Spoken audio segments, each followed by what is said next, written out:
Hey guys, it's towniesimbuilds here, and we are back today with another spooky build for the Halloween season. Now this lot is actually a creepy, abandoned church located way on the outskirts of Glimmerbrook. This was originally designed for one of my students from the Magic Academy that you guys might have seen, and he's pretty much living off-grid on his own and learning the skills to become a warlock. Now this build is also great for anyone who loves a little bit of lore if you want to give your own story and history to this strange mystical church. And without further ado, let's jump on into Glimmerbrook and check out the lot.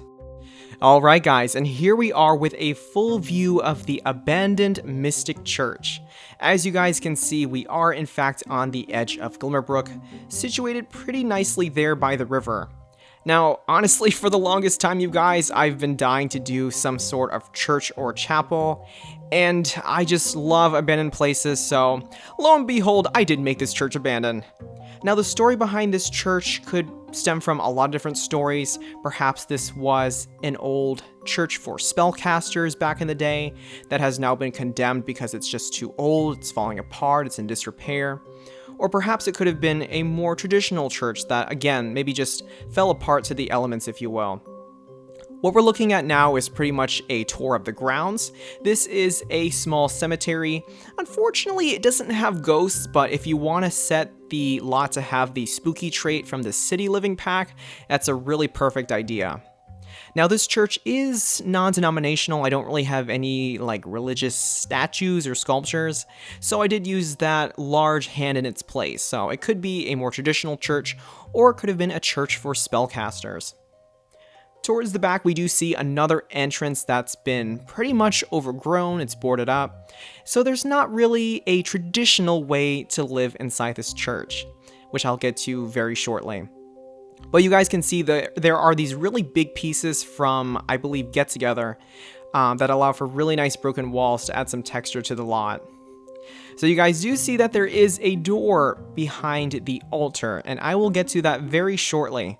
But swinging around, we're just going to take it back to the very front, and we will check out the lot in different forms of lighting very shortly.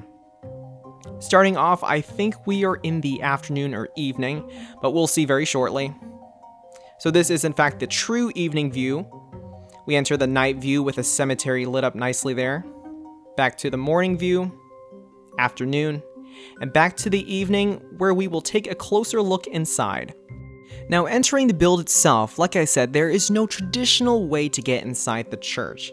But alas, we do have the secret door that I mentioned just a few moments ago. So swinging back to the rear side of the altar, we do enter the secret entrance of the church.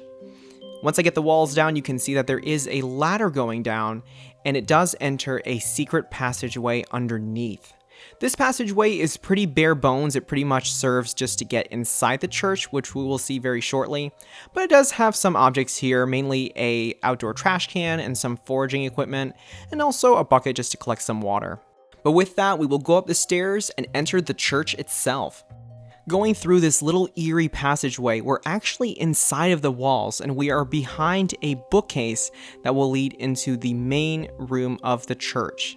As you guys can see, it is in total disarray. There are columns that have collapsed, there are pews that are scattered everywhere, and there are just mounds of soil and overgrowth that has pretty much ruined this place over the years. Now there is an interesting detail with one of the pews being missing on the right side, and I'll get to that very shortly.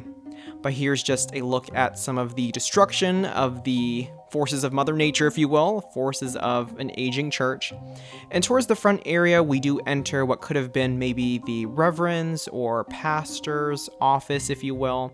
And this is in fact the bookcase that we just exited from. So I tried to make it realistic. I tried to make it blend into the build a little better with kind of books that have fallen off. And you do see a dilapidated desk that has kind of been rotting and being covered in moss by the different elements as well.